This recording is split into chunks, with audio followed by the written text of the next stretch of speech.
bahwa kalau kita mengatakan bahwa kita adalah warga negara yang baik, ya, maka hendaknya perilaku kita juga itu sejalan dengan apa yang kita sampaikan, bahwa kita memang adalah warga negara yang baik.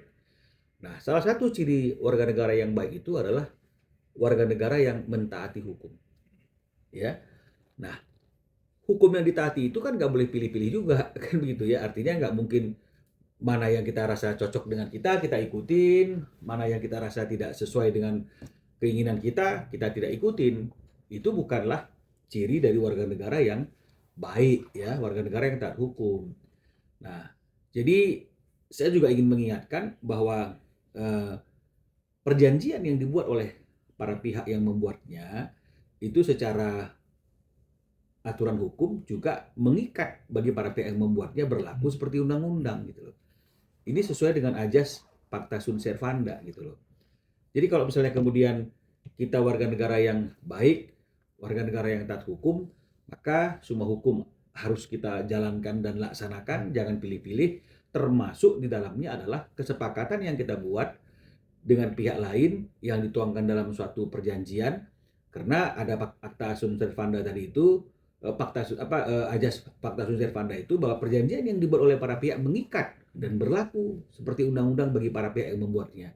Berarti itu juga adalah hukum yang harus ditaati dan dihormati. Nah, jadi kalau misalnya kemudian di dalam eh, kesepakatan itu ya yang tertuang dalam perjanjian yang mengikat seperti undang-undang bagi para pihak itu tidak dicantumkan adanya syarat untuk adanya pertemuan antara anak dan ayah, bahkan berkumpul dengan antara anak dan ayah itu tidak ada syaratnya, dan di awal-awal perjalanan perjanjian itu memang demikian adanya, maka akan sangat aneh sekali dan tentu bertentangan dengan hukum jika kemudian kita masih memberikan syarat-syarat, ya, syarat-syarat atas adanya pertemuan antara ayah dan anak atau berkumpulnya antara ayah dan anak, ya, apalagi misalnya syarat itu hanya ditentukan oleh kita sendiri secara sepihak gitu loh. Itu tidak boleh, secara aturan hukum tidak boleh, ya, boleh ditanya pakar hukum manapun pasti tidak akan boleh gitu. Karena kalau memang misalnya mau ada yang namanya itu perbaikan yang tadinya nggak ada syarat dan kemudian diinginkan dijadikan adanya syarat, itu harus juga atas dasar kesepakatan dan dibuatlah yang namanya adendum yang disepakati kembali oleh kedua belah pihak. Tapi kalau misalnya kemudian tidak ada adendum atas perjanjian pokok itu, kemudian tidak ada kesepakatan antara pihak yang satu dengan pihak yang lain, lalu dengan egonya kita sendiri karena kita menganggap kita benar, kita berpikir lebih baik dari siapapun, kita berpikir apa yang kita lakukan itu adalah suatu hal yang wajar gitu ya, hak kita gitu misalnya, terus kemudian kita bikin syarat, saya rasa kan itu bukanlah ciri ciri warga negara yang baik.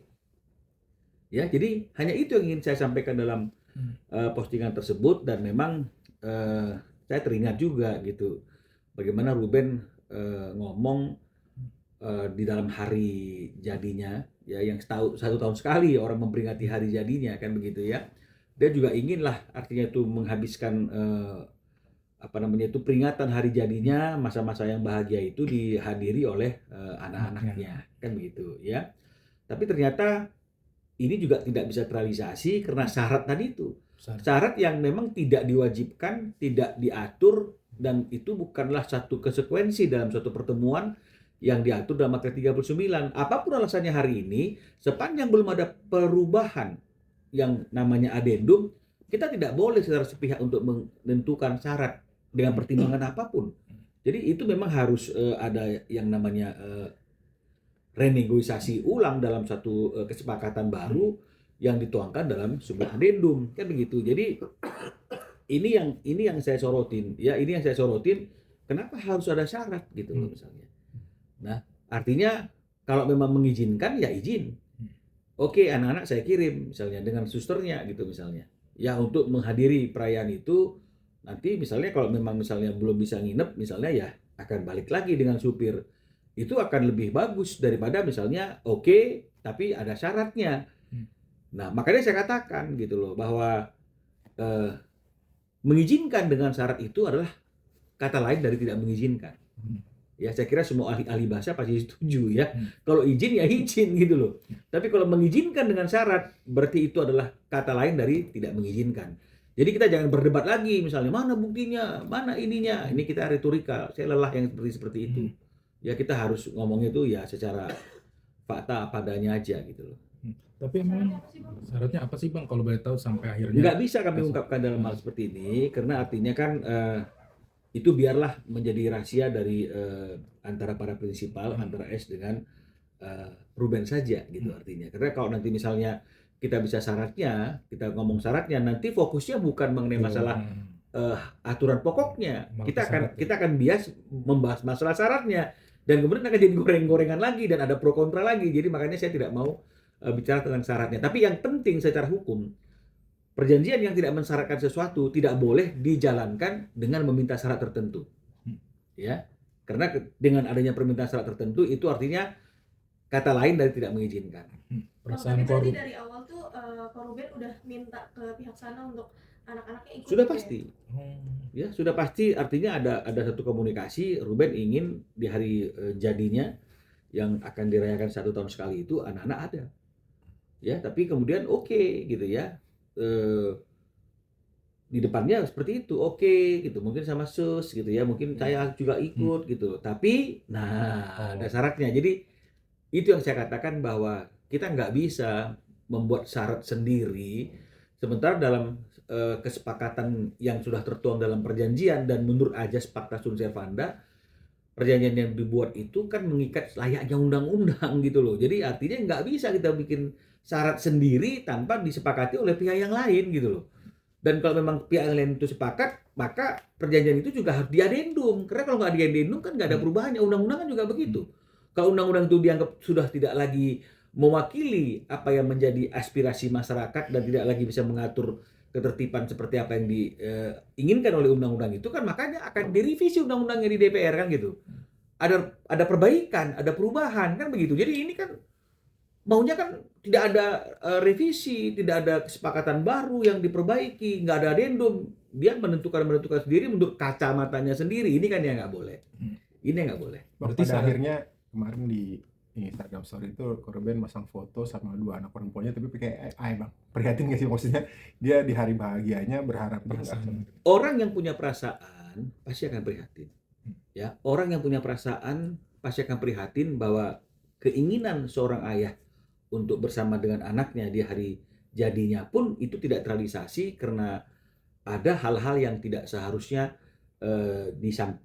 diberlakukan tapi diberlakukan ya, sehingga akhirnya tetap Ruben menghadirkan anaknya dalam bentuk AI. Ya prihatin, orang yang punya hati pasti prihatin. Tapi kalau misalnya orang yang melihatnya dari kacamata yang lain, menurut dia oh ya norak lah, inilah berlebihan. Tapi memang itu sesuatu yang kita yang punya perasaan harus prihatin. Makanya saya katakan bahwa apakah kita sungguh-sungguh sudah merdeka dari kemerdekaan ini kan gitu artinya, termasuk merdeka dari rasa rindu. Berarti dia curhat gak sih Bang? Kenapa? Sedih gitu dengan tidak bisa bertemu apalagi ada syarat harus dipenuhi. Ruben itu bukan orang yang suka membagi-bagi isi hatinya itu ke banyak orang gitu. Ya dia bukan orang yang curhat sana ngomong sini untuk cari dukungan, enggak. Gitu. Dia cuma bilang saja gitu loh. Menurut Abang seperti apa? Bahwa saya sudah minta anak-anak untuk hadir di hari perayaan hari jadi saya, oke, tapi ada syarat. Ya berarti kan gak oke kalau ada syarat. Karena syarat itu kan sesuatu yang tidak diatur di dalam perjanjian pokoknya gitu. Di Akta 39 itu. Yang saya tahu seperti itu rule of law-nya. Ya mungkin nanti ya orang lain akan berpendapat bla bla bla bla bla, silakan. Tapi yang pasti secara normatif bahwa perjanjian yang dibuat oleh para pihak itu mengikat layaknya undang-undang bagi para pihak yang membuatnya. Kalau ingin ada perubahan, kemudian ingin ada revisi, maka itu harus disepakati juga oleh para pihak dan dituangkan dalam adendum. Kan begitu. Tapi ini kan tidak ada yang seperti itu. Nah, jadi makanya janganlah kita artinya itu selalu menyatakan kita adalah warga negara yang baik kalau kita belum bisa mentaati hukum yang ada. Termasuk hukum yang kita buat di dalam suatu perjanjian. Karena itu bukanlah cerminan dari warga negara yang baik. Karena kalau misalnya kemudian tetap kita kampanyenya sebagai warga negara yang baik, ya, yang taat hukum. Tapi ada hukum yang nggak ditaati, ini akan menjadi presiden gitu loh. Jadi orang-orang lain di luar sana yang nggak mengerti hukum akan berpikir, oh ternyata kita juga bisa disebutkan sebagai warga negara yang baik meskipun tidak mentaati hukum. Meskipun tidak bayar pajak misalnya seperti itu, kan nggak mentaati hukum itu. Ya, berarti saya tetap warga negara yang baik gitu loh. Nah, inilah yang perlu saya luruskan. Itu aja sih dalam visi saya seperti itu. Tapi syarat itu akankah menjadi di sidang nggak Bang nantinya? Oh ini ternyata susah disampaikan. Terus saya nggak ngerti. Saya nggak ngerti gitu loh. Tergantung dari tergantung mereka melihatnya itu sesuatu hal yang akan menjadi senjata mereka, ya silakan saja. Tapi saya harus katakan bahwa sesuatu yang menjadi syarat yang tidak pernah disepakati itu tidak akan pernah dikabulkan. Itu yang pertama ya. Yang kedua, mereka harus ukur dengan pasti, ukur dengan tepat apakah benar apa yang mereka sampaikan itu benar-benar sesuatu yang bisa menghambat anak untuk bertemu dengan ayahnya. Kalau enggak, itu semua akan jadi sia-sia. Dalam sidang mediasi itu ada nggak sih Bang, maksudnya dari hakim mediator itu mengatakan bahwa selama proses ini berjalan, untuk proses pertemuan ayah dan anak tuh harus tetap berjalan gitu Bang, ada nggak? Ya harusnya ada. Karena saya kan belum pernah bertemu dengan mediatornya, di mana mediatornya memberikan masukan-masukan bagi kedua belah pihak. Karena mediasi pertama yang ada mediatornya, apapun yang disampaikan oleh mediatornya kan itu hanya kepada para pihak.